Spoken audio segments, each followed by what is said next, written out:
omkvædet med den fantastiske tekst. Traoli, traolej, traoliolej.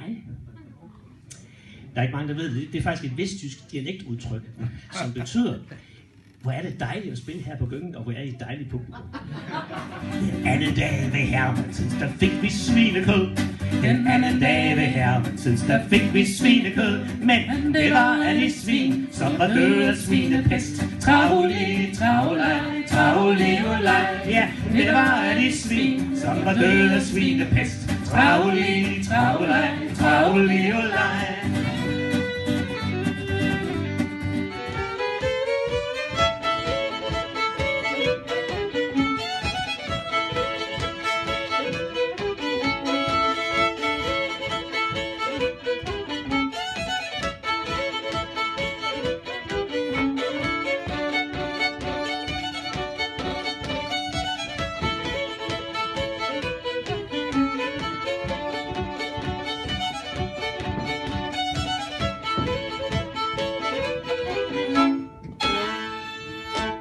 Yeah.